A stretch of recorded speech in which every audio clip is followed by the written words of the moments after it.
In today's video, I'll be showing you guys two of the best iron golem farms for the brand new 1.21.43 edition of Minecraft Bedrock. And guys, of course, both of these farms will work on all Minecraft Bedrock platforms including MCPE, PS4, Xbox, Nintendo Switch, and Windows 10 edition. And before we get into the video, as you guys can see on screen right now, only about 1.2% of you watching are actually subscribed. So if you guys found this video helpful, please do consider subscribing, as it really does mean a lot. And without wasting any more time, let's get straight into the first iron farm, which is the fully compact underground automatic iron farm. This farm is perfect for beginners and can get you a lot of iron super easily. You'll need about a stack of building blocks, 20 workbenches, and in this case I'll be using some fletching tables as they will get you the best rates and are super easy to craft. A bucket of lava and water, 20 beds, 3 hoppers, 2 chests, 1 piece of glass. You can also use a slab instead, a torch, 20 villagers, and 3 signs. And guys, as per the villagers, you will need about 2 to start the farm off with, and then naturally they'll grow to become 20. So to start off, you'll need 2. So once you guys have everything to start off building this farm, you're going to want to find the correct location.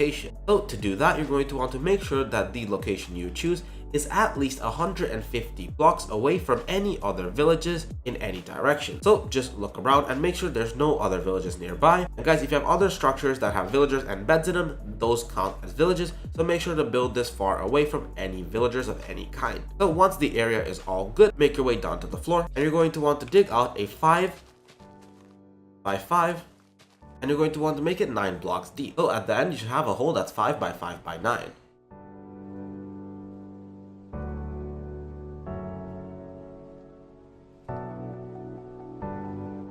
And once you guys are done digging out the hole, you're going to want to grab your temporary blocks, which in this case I'll be using cobblestone, and go to a corner and place 2 blocks just like this, skip the center block, and place 2 more. Now you're going to want to extend out these until they reach the other wall, and repeat that on this side as well, so just like that. Now you can grab your beds and place 5 on either side just like this, and once you're done on both sides, you're going to want to crouch and break these 2 solid blocks under each bed, making sure not to break the bed. And if you accidentally break the beds, all you have to do is just replace the solid blocks and then place the bed on top, then break it more carefully next time. So once you're done breaking all these blocks, you're going to want to grab the remaining beds and then place them down underneath just like this. So in total, we should have placed down all of our 20 beds like so. Now you can grab your solid blocks and then fill in this gap with 2 blocks just like this and fill it all the way. Now on top of this, you're going to want to make a floor, so just fill out every single block, place them on top of our beds like so. Now, this step is really important. To make sure nothing spawns in here, you're going to want to grab a torch and place it in the center, as this is where our villagers will be staying. And now we're going to want to place down our fletching tables. To do that, let's prep the walls first. So break these 3 center blocks and 2 blocks on top just like this, and repeat that on all 4 sides. And once you're done with that, you're going to want to fill in these empty holes with our fletching tables. So that should use up 5 on either side. So in total, that should be all 20 of our blocks used up just like this. And once we're done with that step, this is when you're going to want to bring in 2 villagers into this hole. And obviously, if you're doing this in survival, all you need to do is just put a villager in a boat and just push them in just like that. You have 1 villager in there, and if you put in 2 more, and all you have to do is throw them some food like bread or carrots, and they're going to start breeding, and this place will be filled with 20 villagers in no time. But since I'm in creative, I'll just use some spawn eggs for now. And guys, you're going to want to make sure that the farm is filled with at least 10 full-size working villagers before the farm gets started. But if you guys have 20 villagers, that'll be optimal. However, you cannot have nitwits or these baby villagers. So if you see any baby villagers, just wait until they grow up first before the farm starts working. And you're also going to want to avoid nitwits like this, which have a green coat on, as these cannot do jobs and will not help our farm at all. So if you see these, just get rid of them like this. So as you guys can see, once we have 10 villagers, a golem already spawned here, but for now just remove him. And once you guys have put in all 20 of your villagers, you're going to want to close up this area and build up a new floor up here. Just like that, make sure to seal up everything. Now you're going to want to grab your hoppers and choose any corner for now and break these 3 blocks just like this, and then place a hopper going into one of those soil, and then place the other 2 hoppers going into the center one.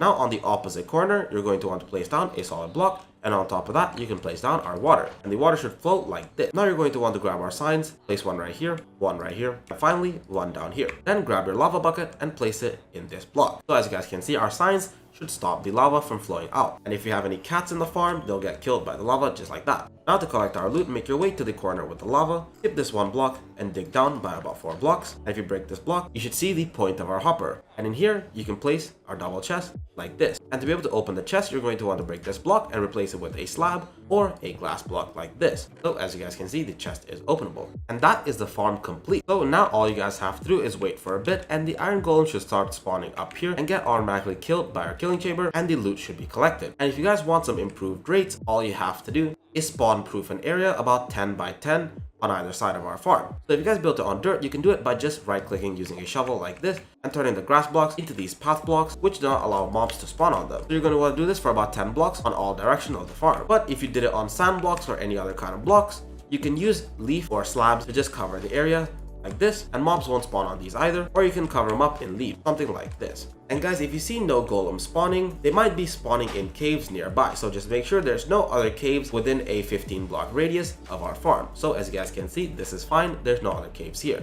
But if you see any, just spawn proof it by adding some slabs or some leaf blocks. And as you guys can see, just like that, iron golem should be spawning inside our farm, and they'll automatically get pushed by the water into our lava, and after a couple seconds, the iron will be automatically collected and put into our chest. Moving on to the second one, we have a upgraded version which not only gets you iron from the iron golems, it also gets you XP. So not only will this 2-in-1 farm get you all the iron you'll need, it'll also get you the XP. Here is everything you'll need to build this farm.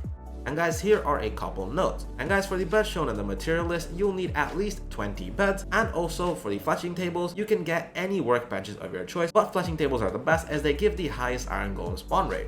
And guys, for the Trident Killer, you need at least one, but I recommend getting 2 to 3 for the best results. Finally, instead of the half stack of white concrete, you can use any solid block of your choice, but make sure to not use any blocks which are cobblestone related. So go ahead and grab everything. And guys, once you have everything to start off building this farm, you're going to want to choose a place where you're at least 150 blocks away from any villages or villagers. So make sure that you're decently far away from all sides, then make your way to one corner and break 3 blocks into the ground like this, then 2 blocks right here and 2 more like so. Now you're going to want to place your mango blocks and these 2 more blocks. Then finally grab your sticky pistons and place them just like this right next to our mango block. And on top of each one of these pistons, place a lever like this and make sure that they all can extend out like so. Now skip these 2 blocks right here and break 2 blocks into the ground like so, and 2 more in an L shape and place in your double chest right here. Then grab your hoppers and place one going into the chest and another going into the hopper.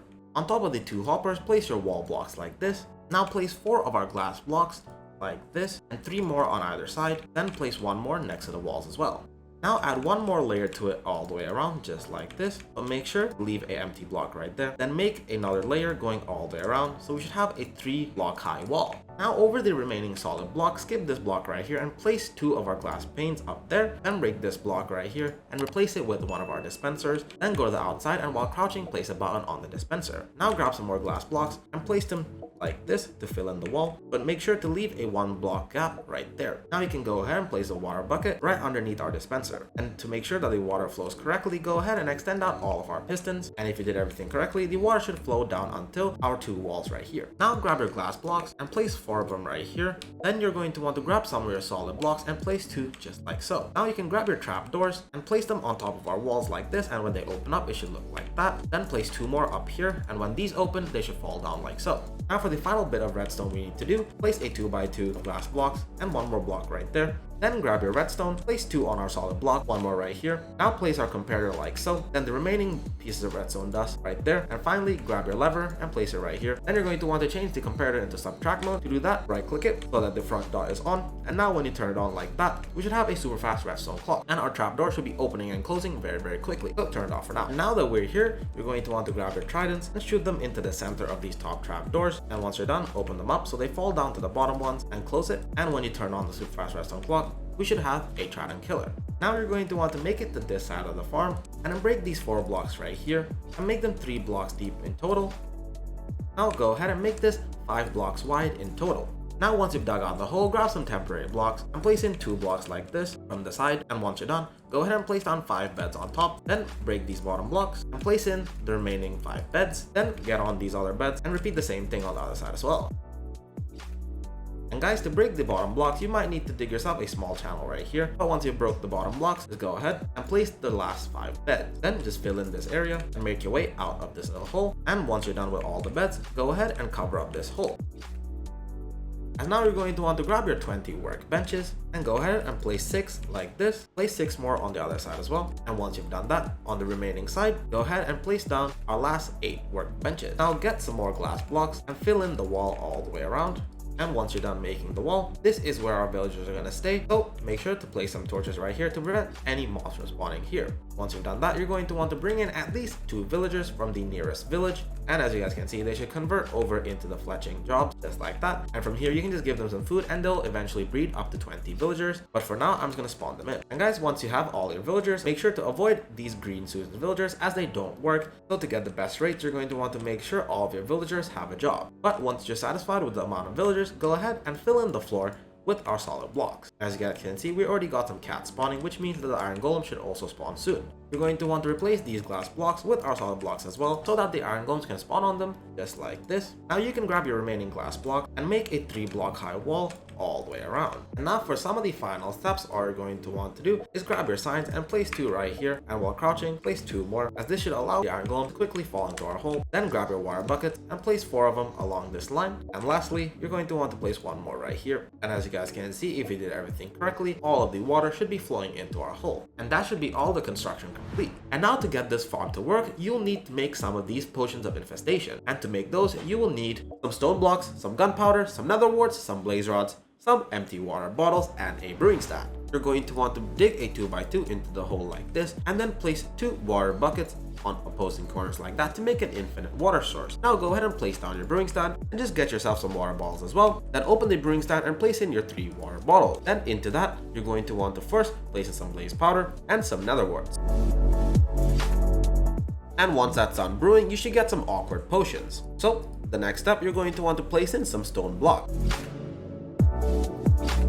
And once it's done brewing, you should get some normal potions of infestation. But to turn them into splash potions, all you have to do is just place in a gunpowder. And finally, once you're done, we have our splash potions of infestation. And once you guys have made all of the potions, you can go ahead and open up the dispenser and place them in just like this. And now I'll show you how you can use this farm. So to use it as just an iron farm, all you're going to want to do is leave these magma blocks on just like this. So whenever iron golems spawn, they'll fall right in and the iron will be automatically collected. So to use it as an iron farm, as you guys can see, as soon as the iron golems spawn from our iron farm, they're gonna fall right into this hole. And since we have the magma blocks on, they'll start taking damage. And as soon as they die, the iron will automatically be collected by the hoppers. And if you open up the chest, you can collect the iron from the farm. But to use it as an XP farm, you're actually going to want to turn off these magma blocks and wait for some iron golems to fall into the chamber first. So when we get 1 more to spawn just like this, and once you're satisfied with the amount of iron golems in here, I'll show you how you can get the XP. And to get the XP, you're going to want to make sure that our Tyrant Killer is on. And once it's on, and to get the XP, you're going to want to dispense out our potion like this. Then go ahead and flick in these magma blocks. And as soon as that happens, our iron golem should start taking damage and spawn some silverfish. And as soon as these silverfish die from our Tyrant Killer, we can collect the XP by standing right here. So as you guys can see, by standing here, we're already up to almost level 10, and the iron golem should survive for about 50 seconds. If you guys want, you can heal him up with an iron ingot, but we can always just wait for more iron golems to spawn and get more XP later on. So from just 1 iron golem, you should be able to easily get about 30 levels and also some iron on the side. And as you guys can see, we're already close to level 20, and if you open up the chest, we already got a couple iron as well. And guys, to get the best rates for iron and XP, you're going to want to make sure that our iron golems spawn in the farm. So to prevent them from spawning outside, you're going to want to spawn proof an area around it by making into path blocks like this, or you can place some slabs or leaf blocks all around here to prevent the iron golems from spawning anywhere but in our farm. And you're also going to want to make sure that they're not spawning anywhere underground. Just make sure to spawn proof the area so that the iron golems will spawn in our farm. And you guys, that's it. Those are 2 of the best ways to get iron in the brand new 1.21.43 edition of Minecraft Bedrock.